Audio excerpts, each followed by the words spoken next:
Tubahaye ikaze ku Ibendera TV, nge nitwa na Christine Ntirishwa nkuko bisanzwe turamenyeranye.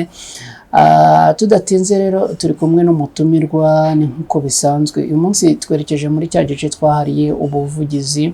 Turi kumwe n'umukobwa hano imbere yacu kuri kamera za Ibendera TV, tugiye kumwakira atubwire uwo ari we, araza no kutubwira birumvikana icyo yifuza ko twamukoreraho ubuvugizi nk'Ibendera TV. Ikaze ku Ibendera TV. Nitwuse Uwase Farida ni Kacyiru aho Erika yahoze. Natangiye niga mu wa gatatu primaire. George tubura ubushobozi bwo gukomeza amafaranga. Mama birangije kuko nari mfite mama wanjye ubyara mama yari afite amazu ye rero bigeze aho ngaho abayobozi twari dutuye hasi y'amazi baravuga ngo babasenyere. Hasi y'amazi nahagana hehe? La Colombiere, kuri La Colombiere hariya ku mashuri ya Erika. Abwo ni mu wuhe murenge, ni mu kahe karere? Ni mu kagari ka umurenge ni wa Kacyiru, akagari ka Kamuto. Ndasaba ko nigaga mu wa gatatu nyine mama umukecuru wanjye aza kugira ibyago, aza kurogwa n'abantu bari baturanye. Ubwo rero abantu badusenyeye muri babandi bavuga ngo dutuye hasi y'amazi.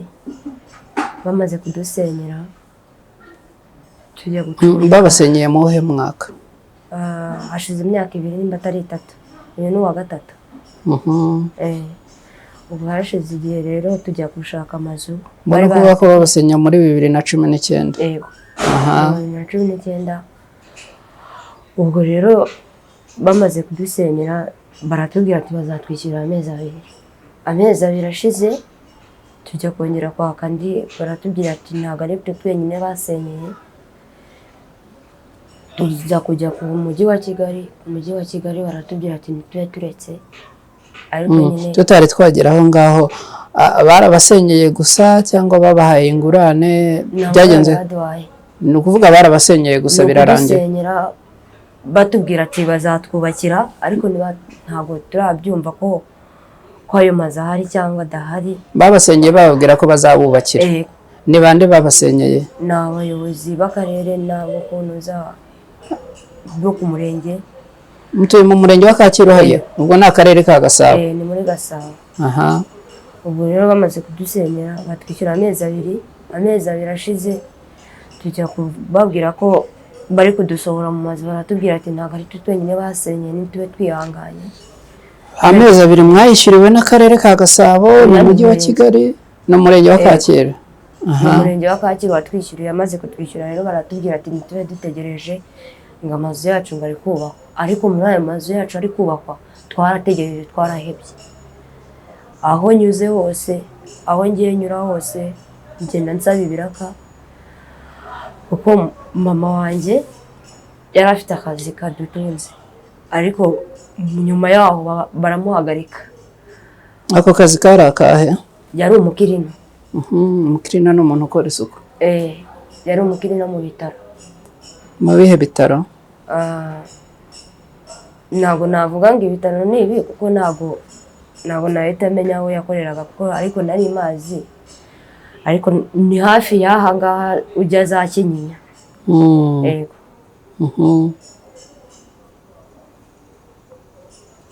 Kuko ntacyo twifashijeho. Ubwo rero bishyiriye amezi 2 nyuma bigenda gute? Ubwo amezi 2 bamaze kuyishyura baratubwira ngo bari kutwubakira, ariko nyine ntabwo turamenya gahunda zabo bayobozi. Kuko n'ejo bundi mama yagiyeyo yanditse urupapuro bari bamusinyiye mu buyobozi aho dutuye. Babasenyeye muri 2019 babishyurira amezi 2. 2020 ubu turi muri 2021.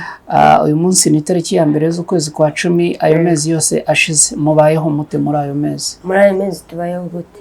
Ari igihe ngenda nshaka akazi k'ibiraka nk'uko nk'umuntu aza agakoropa ahantu cyangwa akamesera umuntu muri icyo gipangu, ugize impuhwe, ugize ububasha, ugize urukundo akavuga ati uyu mwana w'umwangavu umeze gutya nimba ari uko ari kugenda ashaka akazi ngomba kudaha kuri icyo kiro cy'umuceri cyangwa ibyo bintu biri aho ngaho akamufasha ugize ubushobozi niko akora. Uwase Farida ufite imyaka ingahe uyu munsi? Njyewe tuvugana mfite imyaka 19. Ufite imyaka 19. Mama wawe abayeho gute? Ugeze gukomozaho tubwira yuko arwaye. Mama ntago ari urwaye, mama ngo ubyara ntago ari urwaye, ahubwo arwaye nde mama ubyara mama. Kandi nitwe tugeze utanitwe tumutunze. Ego. Mama wabayeho gute we? Nawe agenda akora ibiraka gutya, ari aho bari bamurangiye ikiraka cyo ku kwezi gukuramo iminsi 3 mu byumweru, agakoramo iminsi 3 nimba bamuhaye 15 akishyura inzu y'abandi, tukagira uko tubaho, nimba ari njyewe mutoya cyangwa ari njye mukuru ninjye ugenda mu ngo zose z'abantu ushaka ibiraka cyangwa mfunguza gutyo nyine. Hari abandi bantu ugira muvukana? Ego. Muvukana n'abana bangahe? Tuvukana turi abana 4. Muvukana muri abana 4. Abo bose babayeho gute nabo nuko ngoko? Oya. Ari washatse ni 2 bashatse. Ego. Uwundi ni muto kuri njye. Undi ni muto kuri wowe. Wese abayeho gute? We ariga ni umushinga umufasha nawe kubyishyura. Hanyuma tubwire amakuru ya papa wanyu muramugira niba mufite ameze gute abayeho gute? Papa riwa abibyumba. Niko tujya twumva ariko. Ariko tubonye itike nk'abana be twajya kumureba. Kuko njye ntago muzi n'isura. Ntago umuzi isura. Abantu badukurikiye ku Ibendera TV barashaka kumenya papa bibyumba mwebwe mu Kigali, mama wanyu afite ukuntu abanye na papa, bafite uko batandukanye, byaba bimeze gute? Papa yagiye mfite imyaka 2. Akimara kugenda rero niyagarutse icyo yagiye bitewe n'iki niba yenda hari kibiziho? Njye ntago mbizi kuko nari nyine muto. Shora yenda kuba yaragiranye ibibazo na papa na mama wawe? Ntago mbizi kuko nari nyiri muto cyane rwose, ndakubwira ko natazi n'isura ye.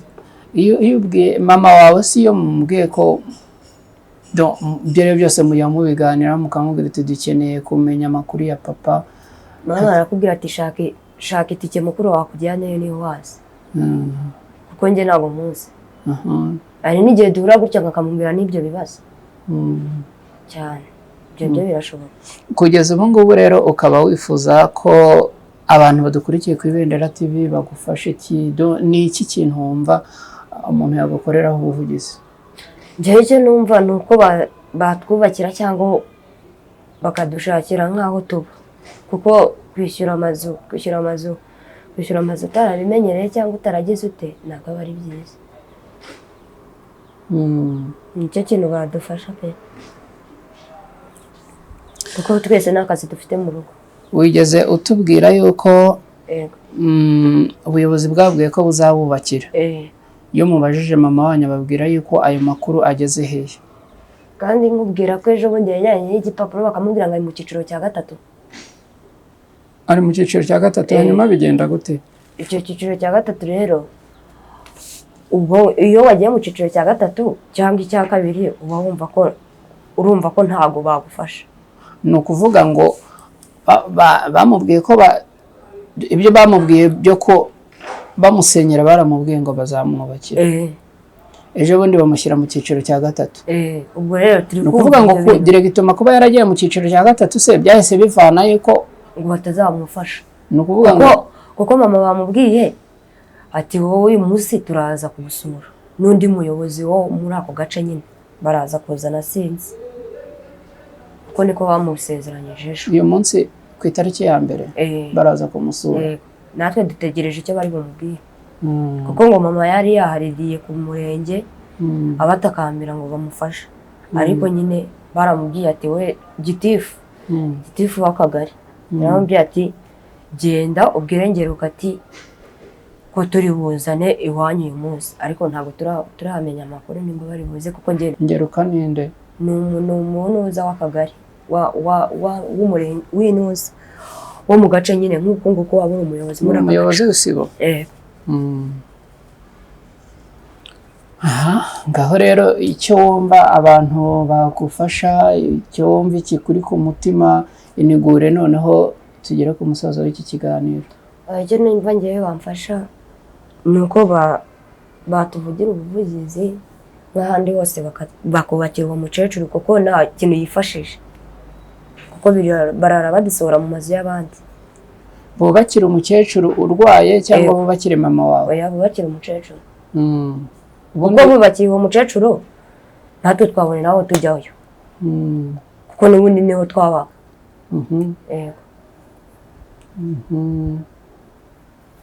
Okay, reka rero twizere ko abantu badukurikiye ku Ibendera TV hari icyo bari bubikoreho. Abafite umutima wo gufasha bashobora kugufasha. Umuntu akeneye kugufasha yakubona gute Farida, cyangwa yenda n'ubufasha yashobora kugenera cyangwa yakwifuza kugenera yaba mama wawe yaba uwo mukecuru? Nta nubwo watubwiye amazina yawe, nduranayavuga, hanyuma uhita unatubwira umuntu akeneye kubagezaho ubufasha yabicisha mu yihe nzira? Umuntu akeneye kumfasha, kuko umuntu wese yaje kuvuga kunoza kuri radiyo nk'iyi ngiyi abababaye, kuko ntago umwana w'umukobwa yaza gutya cyangwa agenda abwira buri umwe wese ngo mumfashe, ntabwo biba bitamubabaje. Ariko uwamfasha njyewe yabanza akazaza mu rugo akabanza akareba abo babyeyi n'aho tubaye n'uko tubayeho, nibwo yabanza kumfasha. Kuko hari igihe nshobora kuvuga gutya bakagira ngo ndi kubeshya cyangwa ndi guteka imitwe, kuko abenshi na benshi hari igihe bambwira ati wowe ubanza utwereke iyo foto ya mama wawe umeze gutya na gutya, nimba ari icyo ngufasha ngufashe. Kuko n'ushobora kubibona gutya cyangwa akabyumva gutya aravuga ati uyu mwana nimba ibyo avuga nimba ari ukuri, reka tubanze tunyarukireyo tujye kureba uwo mama w'uburwayi tugire n'icyo tumugenera. Ariko ngewe icyo mvuga ati bamfasha ni ukubakira uwo mukecuru, kuko kumva ko umukecuru uri mu cyiciro cya gatatu ntacyo yifashije, baranamusenyeye babona atareba n'amaguru adakora neza, nabyo ntabwo byaba ari byiza, ni akarengane. Farida, ari ikintu mbabarire kugusubiza inyuma, ari ikintu njye ntari gusobanukirwa neza. Basenyeye umukecuru wanyu mukuru na mama wanyu baramusenyera? Oya, ni umukecuru basenyeye kuko twabanaga nawe. Okay. Ni ukuvuga ngo mwabaga kwa nyogokuru wanyu, nyogokuru wanyu baramusenyera. Bamaze kumusenyera kugeza uyu munsi batubwiye yuko ngo arwaye amaguru n'amaso, ntabwo abona. Byatewe n'iki? Baramuroze. Farida, ntabwo watubwiye amazina y'abo babyeyi kugira ngo yenda n'umuntu w'umuyobozi washaka gukurikirana icyo kibazo ashaka kugikemura amenye ngo ni bande. Uwo nguwo baroze yitwa Mukasine Perepeto. Uwo wundi mama wanjye yitwa Nyirahabimana Jacqueline. Okay. Sinzi niba biri bugushobokere, hari uwashobora kuba yenda afite yenda nk'ijana kuri mobile money ashaka kurikoherereza, afite igiceri cya 50, afite angahe? Hari n'uwashobora kukugira inama, hari n'uwashobora kuvuga ati, hari n'uwashobora kuma ku kazi, hari n'uwashobora kuguha akazi, hari n'umuyobozi washobora kuguhamagara ngo akurikirane icyo kibazo neza kugira ngo gikemuke. Ndagira ngo rero tugana ku musozo utange adresse zawe umuntu yakubonaho, hanyuma ubundi tuze tugana ku musozo, kandi twizera ko Imana ibyumva hari icyo yenda yagukorera icishije mu bantu banyuranye. Nomero zanjye bambonaho ni 0788 65 69 nizo namba zanjye wamboneraho. Reka tugushimire cyane rero. Abantu bose bahuye n'urugamba rukomeye rutabishe rubagira abakomeye. Turizera yuko hari icyo Imana izakora. Komeze rero ukomere kandi n'ababyeyi bawe bihanganishe. Ku Ibendera TV rero reka tubashimira abari badukurikiye, twibutsa abantu bose ko twari kumwe n'umukobwa Farida muri cya gice twahariye ubuvugizi. Impamvu tubagezaho ibi ngibi ni ukugira ngo abantu babashe gufashanya, abantu babashe gushyigikirana. Uremerewe umutima uyu munsi, hari igihe ejo bucya umutima wururutse, ubuzima bukagenda neza. Twizere rero ko n'uyu mukobwa hari icyo turi bumufashe, yaba kumugira inama, yaba mu bundi bufasha bunyuranye, ibyo turumva tubyizeye. Turabashimiye cyane rero, njye na Yana Cretin Ntirushwa ku Ibendera TV. Tubibutsa gukomeza kubana natwe, ibitekerezo byanyu, inyunganizi zinyuranye, mwese muhawe ikaze. Mwirirweho rero, mugire amahoro n'amahirwe. Sezerano za televiziyo zikuzanira ama-interview adasobanutse ngo harimo ibishegu n'ibindi byose. Sezera ibyo byose kuko Ibendera TV iyi ni isakazamashusho, ikaba televiziyo ikorera kuri YouTube, ikuzana ibiganiro byose bishoboka. Ibendera TV, nyaruka udasanga abandi bamaje kugerayo bakagutanga iby'ubwenge, ibiganiro hirya no hino, abahanzi ndetse na comedy, ibiganiro ama-interview, ndetse kandi uragerayo usanga n'ijambo ry'Imana. Ibyo byose ni ukugerayo gusa, andikamo Ibendera TV maze ukore subscribe, like na comment, ukomeze unezezwe na byinshi bashyiraho kuri Ibendera TV. Ibendera TV, ihuriro ry'ibiganiro by'ubwenge, abanyamakuru bujuje ubumenyi.